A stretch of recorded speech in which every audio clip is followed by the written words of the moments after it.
Shalom, Ibu Bapak sekalian yang dikasihi oleh Tuhan. Saya sampaikan salam sejahtera dalam kasih Tuhan kita Yesus Kristus. Apa kabar saudara?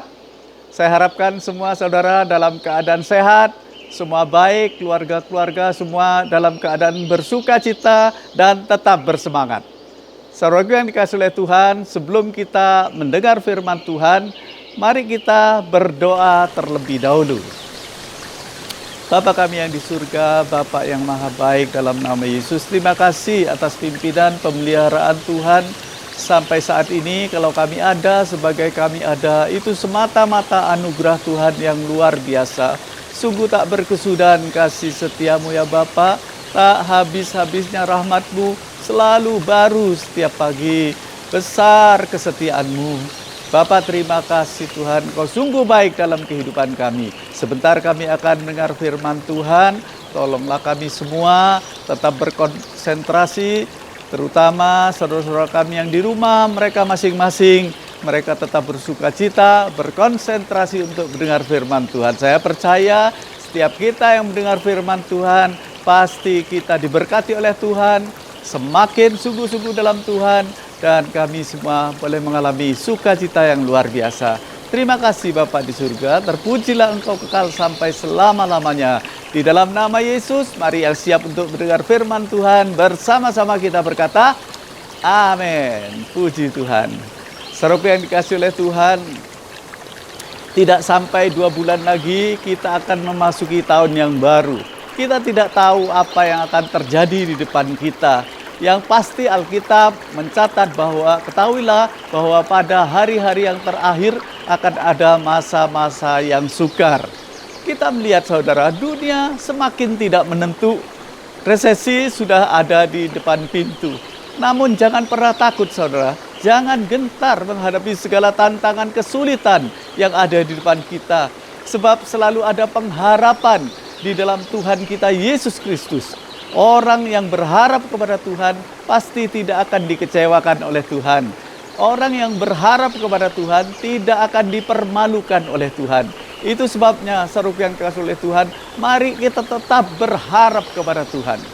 Saudara yang kekasih, saat ini pandemi sudah berlangsung 8 bulan jika kita hitung mulai bulan Maret. Kita tidak tahu kapan itu bisa berakhir dan pulih seperti dulu. Kita bisa beribadah kembali, kita bisa bekerja, beraktivitas kembali, kita bisa berjalan-jalan kembali. Mari kita terus berdoa saudara, supaya pandemi ini segera Tuhan singkirkan dari negara kita tercinta, bahkan dari seluruh muka bumi. Yang penting kita tidak boleh berputus asa atau ngomel, bersungut-sungut, berkeluh kesah, atau saling menyalahkan. Saudara, tidak dapat dipungkiri karena lamanya stay at home, work from home. Kita merasa susah, menderita, dan lain sebagainya. Kita hanya bisa minta belas kasihan Tuhan. Kita harus selalu berharap kepada Tuhan. Kita percaya satu kali nanti, pasti Tuhan pulihkan semuanya menjadi indah. He made everything beautiful in His time. Itu sebabnya mari kita selalu berharap kepada Tuhan. Pengharapan itu sangat penting saudara. Orang yang tidak memiliki pengharapan tidak akan pernah menang dalam kehidupannya. Sebaliknya orang yang memiliki pengharapan akan selalu mengalami kemenangan demi kemenangan di dalam hidupnya. Di dalam Ibrani 6 ayat 19 dikatakan pengharapan itu adalah sauh yang kuat dan aman bagi jiwa kita yang telah dilabuhkan sampai ke belakang tabir. Dalam bahasa Inggris dipakai kata anchor of soul. Anchor of soul, saudara, itu adalah jangkar di dalam kehidupan kita. Jangkar atau sauh itu adalah pemberat pada kapal yang terbuat dari besi, kemudian diturunkan ke dalam laut pada waktu kapal itu berlabuh. Supaya tidak terbawa arus, tidak kintir. Sebesar apapun kapal itu, saudara, bisa tidak bergerak begitu kalau ada sauhnya. Demikian pula dalam hidup kita, kita harus memiliki jangkar, tempat kita berlabuh, saudara. Tempat satu-satunya adalah Tuhan Yesus Kristus. Dialah batu karang, tempat perlindungan dan kubu pertahanan kita. Mazmur 46 ayat yang kedua dikatakan Allah itu bagi kita tempat perlindungan dan kekuatan. Sebagai penolong di dalam kesesakan, sungguh sangat terbukti. Saudaraku yang kasih oleh Tuhan, di dalam Roma 15 ayat 13 dikatakan, semoga Allah sumber pengharapan memenuhi kamu dengan segala sukacita dan damai sejahtera dalam iman kamu, supaya oleh kekuatan Roh Kudus kamu berlimpah-limpah dalam pengharapan. Saudaraku yang kasih oleh Tuhan, seringkali ketika kita hilang harapan dan berpikir ini adalah akhir dari segalanya, Tuhan tersenyum dari atas dan berkata, tenang anakku, itu hanyalah belokan, bukan akhir. Saudara, saya teringat akan hal yang sama saat bangsa Israel dalam pembuangan selama 70 tahun di Babel. Saudara, mereka sangat menderita, susah, namun mereka punya satu mimpi. Nanti pasti Tuhan bebaskan mereka. Mereka tetap berharap kepada Tuhan dan kita lihat apa yang mereka lakukan. Tema kali ini berdasarkan tentang pengharapan itu, saya akan berbicara tentang pengharapan di tengah-tengah penderitaan. Sekali lagi, pengharapan di tengah-tengah penderitaan. Mari kita membaca dalam Mazmur 126 ayat 1 sampai ayat yang ke-6. Silakan saudara membuka Alkitab saudara yang di rumah, sungguh-sungguh memperhatikan. Mazmur 126 ayat 1 sampai ayat yang ke-6. Saya bacakan ayat yang pertama, nyanyian Syiarah. Ketika Tuhan memulihkan keadaan Sion, keadaan kita seperti orang-orang yang bermimpi. Pada waktu itu mulut kita penuh dengan tertawa dan lidah kita dengan sorak-sorai. Pada waktu itu berkatalah orang di antara bangsa-bangsa, Tuhan telah melakukan perkara besar kepada orang-orang ini. Ayat 3, Tuhan telah melakukan perkara besar kepada kita, maka kita bersukacita. Ayat 4, pulihkanlah keadaan kami ya Tuhan, seperti memulihkan batang air kering di tanah Negeb. Ayat 5, orang-orang yang menabur dengan mencucurkan air mata akan menuai dengan bersorak-sorai. Orang yang berjalan maju dengan menangis sambil menabur benih, pasti pulang dengan sorak-sorai sambil membawa berkas-berkasnya. Saudaraku yang dikasih oleh Tuhan, hari ini saya akan membagikan kepada saudara ada 4 kunci atau 4 resep bagaimana di tengah-tengah penderitaan kita bisa tetap berharap kepada Tuhan dan mimpi-mimpi kita boleh menjadi kenyataan, saudara. Ya, bagaimana membuat mimpi kita menjadi kenyataan? Saudara, yang pertama adalah keep on dreaming. Tetaplah bermimpi. Ayat yang pertama, tadi kita sudah membaca nyanyian Syiarah. Ketika Tuhan memulihkan keadaan Sion, keadaan kita seperti orang-orang yang bermimpi. Saudara, saat itu bangsa Israel selama 70 tahun dalam pembuangan di Babel. Dalam masa penantian itu tidaklah mudah, saudara. Mereka mengalami tekanan, siksaan, penderitaan yang berat. Namun mereka memiliki mimpi, satu saat nanti mereka akan bebas kembali. Saudaraku yang dikasihi oleh Tuhan, itulah mimpi mereka. Mimpi dalam bahasa Roh Kudus adalah visi, saudara. Orang yang mempunyai visi atau mimpi itu mempunyai kekuatan yang luar biasa, saudara. Ada seorang wanita namanya Helen Keller, saudara. Dia seorang hamba Tuhan tunanetra. Saat umur 19 tahun, karena salah obat, dia menjadi buta, saudara. Namun dia dipakai oleh Tuhan dengan luar biasa. Dia pernah berkata, orang yang tidak punya mimpi, orang yang tidak punya visi, itu lebih menderita dari orang buta, orang tuli atau bisu. Tapi orang yang mempunyai visi, atau orang yang punya mimpi, itu luar biasa. Kita lihat contohnya, saudara, Martin Luther King. Satu saat dia berkata, nanti satu saat orang kulit hitam akan duduk sejajar dengan orang kulit putih. Jadi ada perkataan yang terkenal dari Martin Luther King ini adalah I have a dream. Sampai dibuatkan lagu dinyanyikan oleh grup ABBA dan grup Westlife. Ada yang tahu, saudara? I Have a Dream. Oh, lagunya enak. Saudara, tahun 1962, saat dia berpidato dengan berapi-api, dia ditembak mati, saudara. Tapi mimpinya menjadi kenyataan. Banyak sekarang bintang-bintang film dari kulit hitam, saudara, yang sangat terkenal. Jesse Jackson jadi wakil presiden. Lalu Colin Powell, yaitu orang kulit hitam yang menjadi jenderal, saudara. Dan yang terakhir kita melihat Barack Obama menjadi presiden kulit hitam yang pertama di Amerika Serikat. Mimpi daripada Martin Luther King ini ternyata sungguh-sungguh terjadi. Itu sebabnya, saudara yang dikasihi oleh Tuhan, mari para orang tua bermimpilah anak-anak kita menjadi anak yang baik, tidak nakal, tidak memberontak, bahkan kelak menjadi orang yang berguna bagi negara dan bangsa, bagi gereja Tuhan, menjadi hamba Tuhan yang luar biasa.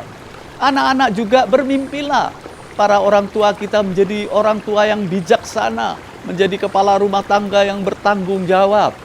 Oma, opa, bermimpilah cucu-cucu kita menjadi orang yang sukses dan takut akan Tuhan. Amin. Puji Tuhan. Saudara, yang pertama adalah keep on dreaming. Tetaplah bermimpi. Yang kedua, saudara, keep on rejoicing. Tetaplah bersukacita. Ayat yang kedua berkata, pada waktu itu mulut kita penuh dengan tertawa dan lidah kita dengan sorak-sorai. Pada waktu itu berkatalah orang di antara bangsa-bangsa, Tuhan telah melakukan perkara besar kepada orang-orang itu. Ayat 3, Tuhan telah melakukan perkara besar kepada kita, maka kita bersukacita.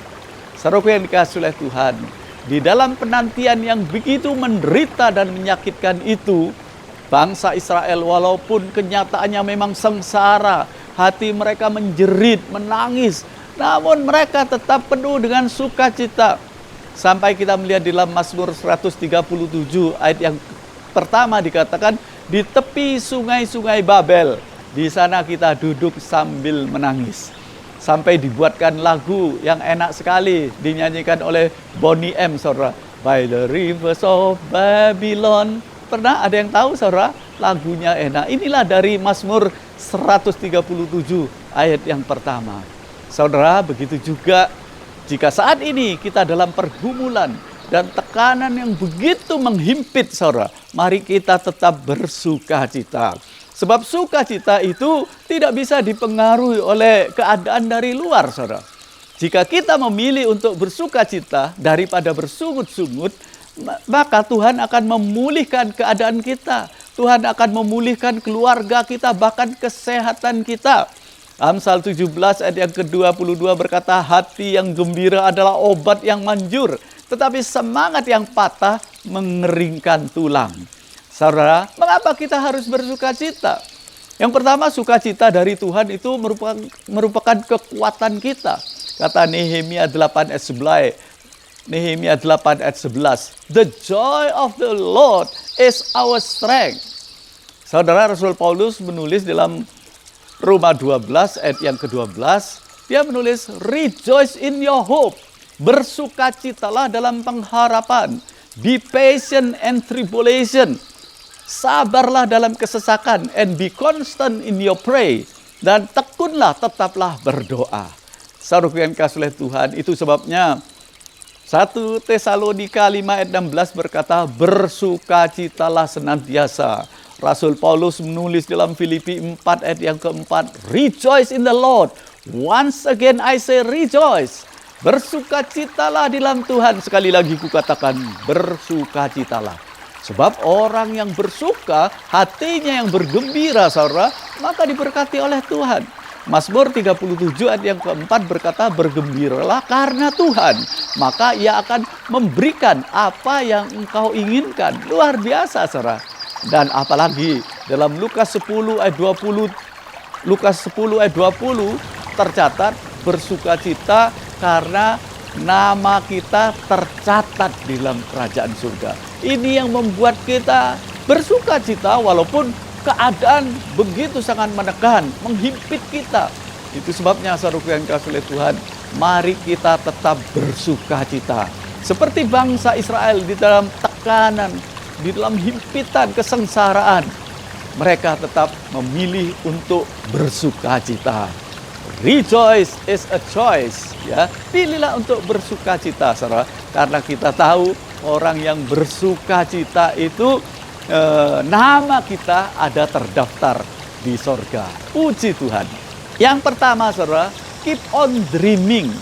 Tetaplah bermimpi. Yang kedua, keep on rejoicing. Tetaplah bersukacita. Dan yang ketiga, saudara, keep on praying. Tetaplah berdoa. Kita baca ayatnya yang keempat. Pulihkanlah keadaan kami ya Tuhan, seperti memulihkan batang air kering di tanah Negeb. Kata pulihkanlah itu merupakan doa mereka, saudara. Dan Tuhan menjawab doa mereka. Bahkan seperti memulihkan batang air di tanah Negeb. Tanah Negeb itu adalah padang gurun yang sangat luas di Israel. Di situ amat gersang serta kering kerontang, saudara. Namun Tuhan sanggup memulihkan yang paling sulit pun di dalam kehidupan kita. Saudaraku yang dikasihi oleh Tuhan, begitu juga Tuhan sanggup memulihkan keadaan kita seperti memulihkan batang air kering di tanah Negeb yang kering kerontang itu. Sebab baginya tidak ada perkara yang mustahil. Amin, saudara. Mungkin saat ini ada usaha pekerjaan saudara yang kering, yang sedang sepi, ya. Mungkin rumah tangga yang kering, tidak harmonis lagi. Percayalah Tuhan Yesus itu sanggup memulihkan semuanya. Karena kita tahu Dia Allah yang Maha Kuasa, Allah yang luar biasa dalam hidup kita. Itu sebabnya tetaplah berdoa. 1 Tesalonika 5 ayat 17. Tetaplah berdoa. Keadaan apapun yang menekan, menghimpit kita, tetaplah berdoa. Jangan jemu-jemu berdoa. Artinya jangan berhenti berdoa atau berdoa tanpa berkeputusan. Ya, ada istilah PUSH, pray until something happen. Berdoalah sampai sesuatu terjadi. Tuhan Yesus pernah bersabda dalam Lukas 18 ayat yang pertama, jangan jemu-jemu berdoa. Sebab doa orang yang benar itu, jika yakin didoakan, sangat besar kuasanya, saudara. Terutama pada akhir zaman ini, kita harus banyak berdoa, ya. 1 Petrus 4 ayat 7 berkata, keadaan segala sesuatu sudah dekat. Karena itu kuasailah dirimu dan jadilah tenang, supaya kamu dapat berdoa. Orang yang berdoa, saudara, itu mendapatkan kekuatan dari Tuhan. Dan percayalah Tuhan mengabulkan doa-doa kita jika kita tekun berdoa, tidak jemu-jemu.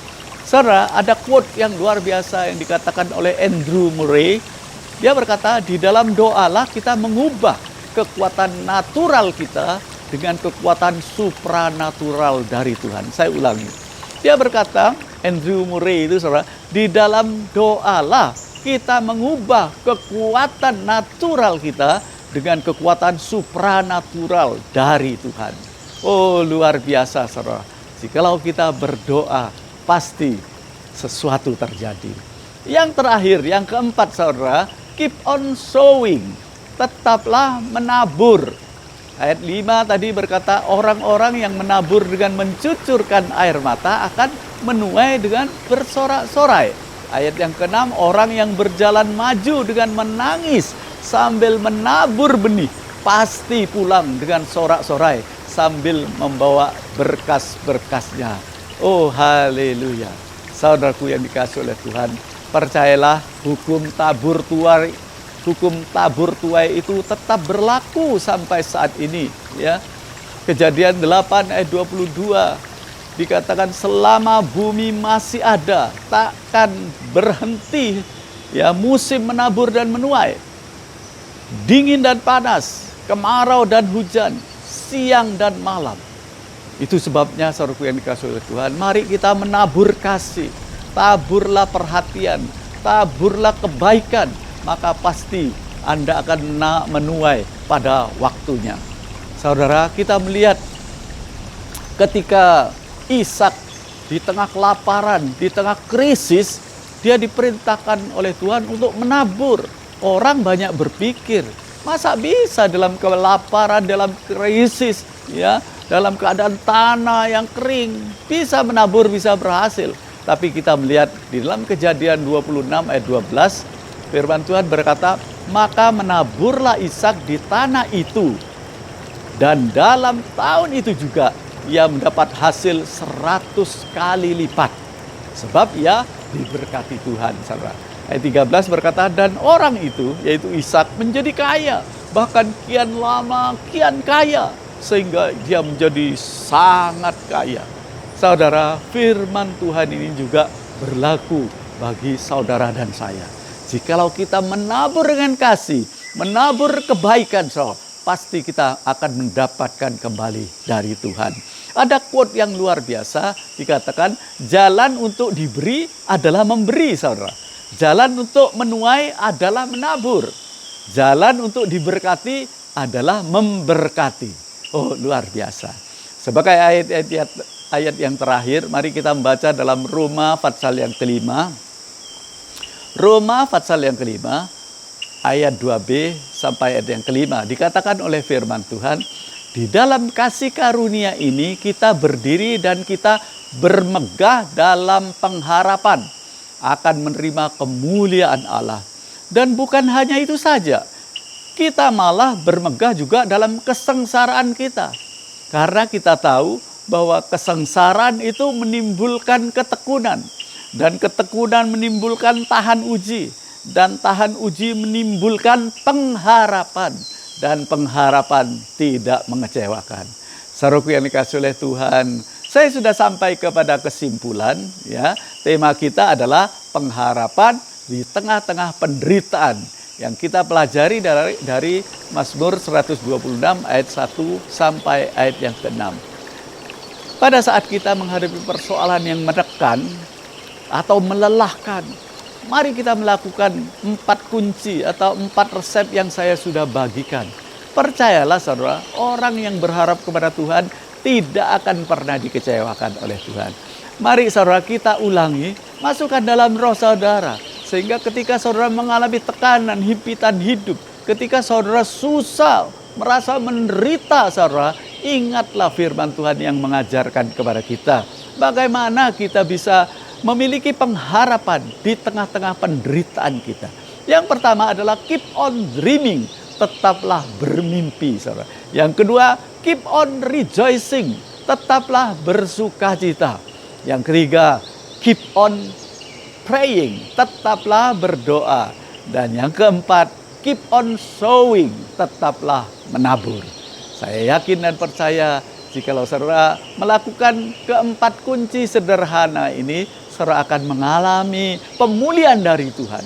Saya katakan Tuhan pasti membuat segala sesuatu indah pada waktunya. Tetaplah saudara menanti pertolongan Tuhan, karena Dia Tuhan yang baik dalam hidup kita. Mari kita berdoa.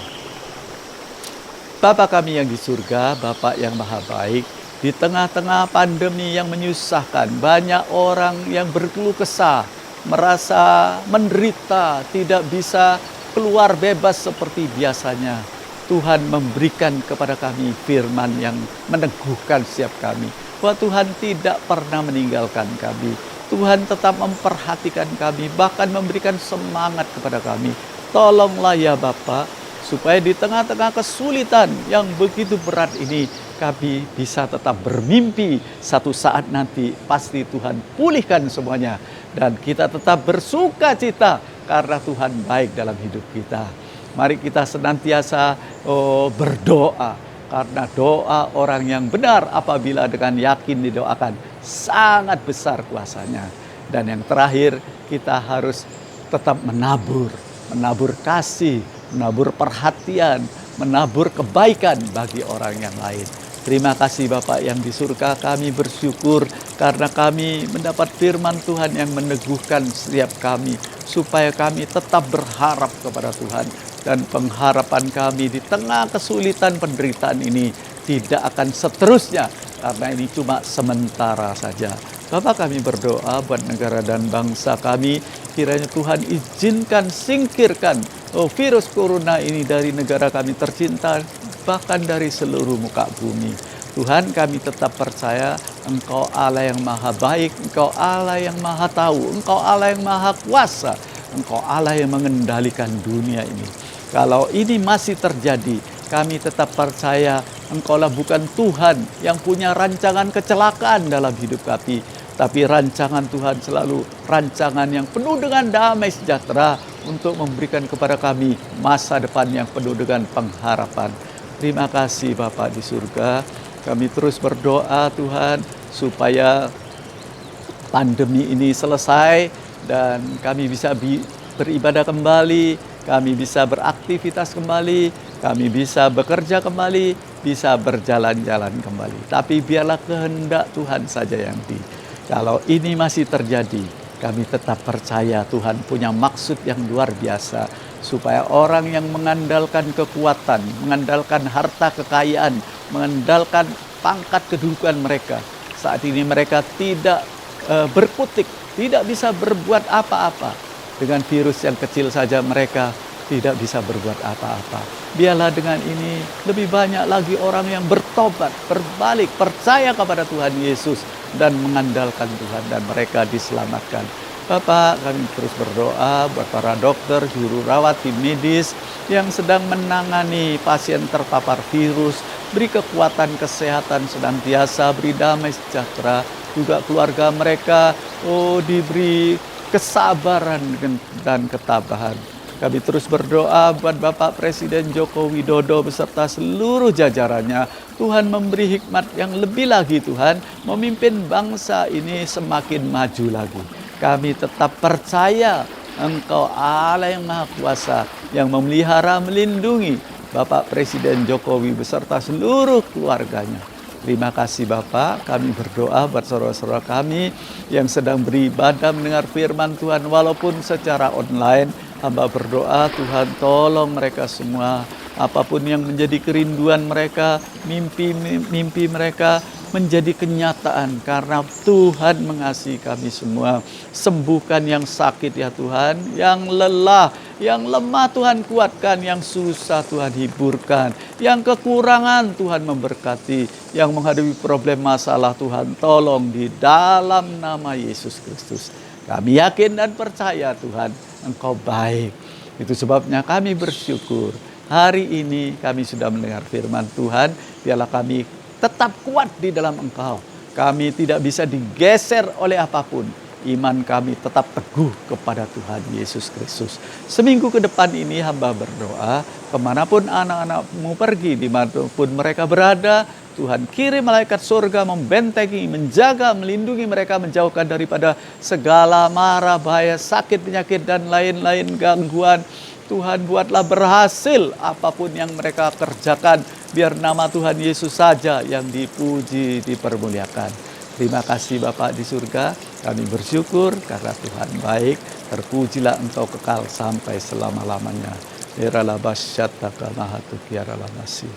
Ibu bapak sekalian yang dikasihi oleh Tuhan Yesus Kristus, sekarang turunlah atas engkau berkat, anugerah, kasih karunia, kemurahan, kebaikan Tuhan turun atas saudara semua, mulai dari sekarang sampai Maranatha, Tuhan Yesus Kristus datang kembali. Di dalam nama Yesus, mari yang percaya sudah diberkati oleh Tuhan, bersama-sama kita berkata, amin, amin. Puji Tuhan. Selamat berjumpa kembali serta minggu depan. Tetap semangat, tetap bersuka cita. Tuhan memberkati saudara semua. Shalom.